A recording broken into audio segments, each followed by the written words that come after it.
মহসিন নাকভির মুচকি হাসি এই মুহূর্তে ক্রিকেট দুনিয়াটাই যেন হেলিয়ে দিচ্ছে। কি করবে পাকিস্তান? বাংলাদেশকে অপমান করার প্রতিশোধ তারা নিতে চায়, কিন্তু কিভাবে?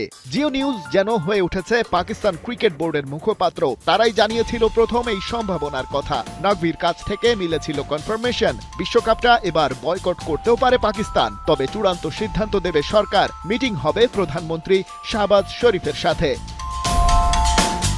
ঘটনার একদিন বাদেই পিসিবি ঘোষণা করে পাকিস্তানের বিশ্বকাপের স্কোয়াড। ওরা যেন খেলছে, সেটা বাংলাদেশকে নিয়ে না আইসিসির সাথে, বোঝা মুশকিল। এর মধ্যে ক্রিকেটারদের সাথে পিসিবি চেয়ার নাকভির বৈঠক। সেখান থেকে জিওর হেডলাইন, বোর্ড যে সিদ্ধান্ত নেবে তাতে ক্রিকেটারদের কোনো আপত্তি নাই।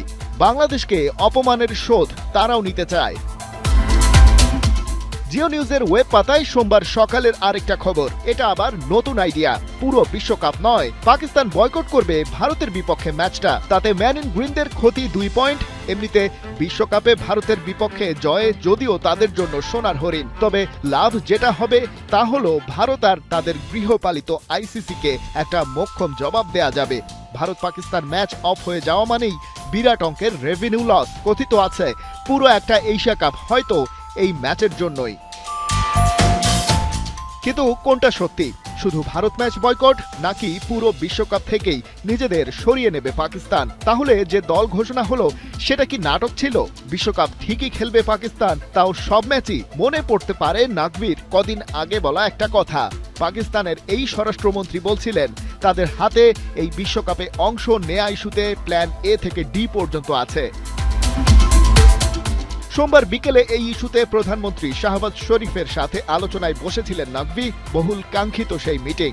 শেষ পর্যন্ত সরকারের হাইকমান্ড থেকে নির্দেশনা দেয়া হয় আরও ভালোভাবে চিন্তাভাবনা করেই সিদ্ধান্ত নিতে হবে। হাতে যে অপশনগুলো আছে তা এক টেবিলে রেখে বেস্টটা বেছে নিতে হবে।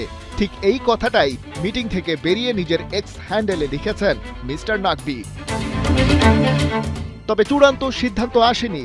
জিও নিউজ যদিও ততক্ষণে দাবি করছে এবারের বিশ্বকাপে পাকিস্তান খেলছে, তবে নাকভি জানিয়েছেন চিন্তাভাবনা করেই সিদ্ধান্ত নেবে পাকিস্তান, আর তার জন্য সময় লাগবে আগামী সপ্তাহ পর্যন্ত। অর্থাৎ পাকিস্তান আরও কটা দিন খেলতে চায়, কিন্তু সেই খেলাটা কাদের নিয়ে তা বড় প্রশ্ন। খালিদ জামিল, একাত্তর।